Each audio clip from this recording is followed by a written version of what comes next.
Hi, I'm Antonio Mora. The current Iranian conflict must be seen through the lens of history, both for the U.S. and Iran. I can't begin to discuss Iran without first saying that it has a long history of nefarious actions and that it richly deserves its designation as a state sponsor of terror. The Iranian regime, directly and indirectly, commits terrorist acts around the world. It supports Hezbollah, Hamas, other Palestinian terrorists, Shia militias in Iraq, Syria, and Afghanistan, and the Houthi rebels who triggered the civil war in Yemen. In the 80s and 90s, Iran provided Hezbollah support and direction in a wave of terrorist attacks, many against Americans, including the bombing of the U.S. Embassy in Lebanon, the Marine barracks in Beirut, and the Khobar Towers in Saudi Arabia. Federal judges also found Iran complicit with al-Qaeda in the U.S. Embassy bombings in Kenya and Tanzania in 1998, and the USS Cole in Yemen in 2000. More recently, Iranian-supported Shia militias in Iraq are believed to have killed more than 1,000 Americans. U.S. tensions with Iran go back to 1953, when the CIA and Britain's MI6 overthrew Iran's democratically elected Prime Minister, Mohammad Mossadegh, who nationalized the oil industry.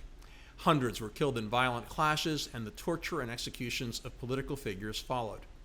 The Iranians have long memories, and still today resent that American intervention.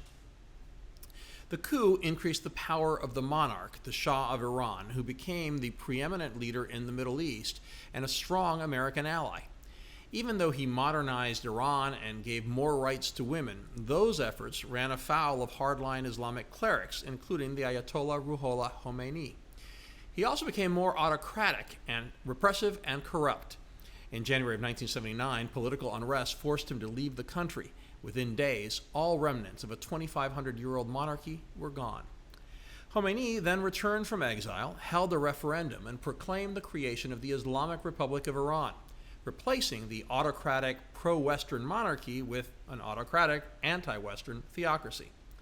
Before the year was out, protesters seized the U.S. Embassy and took hostages, including 52 of them for 444 days, until Ronald Reagan's inauguration in 1981. In the meantime, Iran launched a bloody war against Iraq that killed at least 500,000 people. Relations with the U.S. remained bitter on the U.S. side because of Iran's support for Islamic terrorism, but also for Iranians, especially after the USS Vincennes shot down an Iranian passenger plane in 1988, mistaking it for an attacking Iranian fighter jet. 290 people were killed. Then in 2002, George W. Bush named Iran as part of the axis of evil in his first State of the Union address. Later that year, an Iranian opposition group revealed that Iran was developing nuclear facilities. The International Atomic Energy Agency immediately noted its concerns that they might be used for military purposes. What followed was a cat-and-mouse game similar to what's happened with North Korea. Iran would agree to suspend uranium enrichment-related activities, but then it wouldn't. The UN Security Council would respond with resolutions that slowly tightened a noose around the Iranian economy. But Iran continued missile development and nuclear activities. All along, Iran would negotiate with the so-called P5+1, the 5 permanent members of the Security Council plus Germany. The talks finally came to fruition in 2015. Supporters hailed the nuclear agreement as a strong step toward peace that postponed Iran's acquisition of nukes by at least a decade.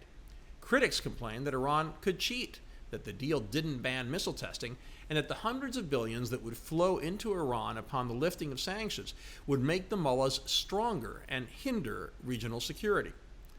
Ever since, the IAEA has found Iran in compliance with its obligations, and in January, the annual worldwide threat assessment by the U.S. intelligence community found Iran wasn't currently undertaking the key nuclear weapons development activities to produce a nuclear device. However, Iran has continued developing and testing missiles capable of delivering nukes, and the critics were right that more money would mean more mischief.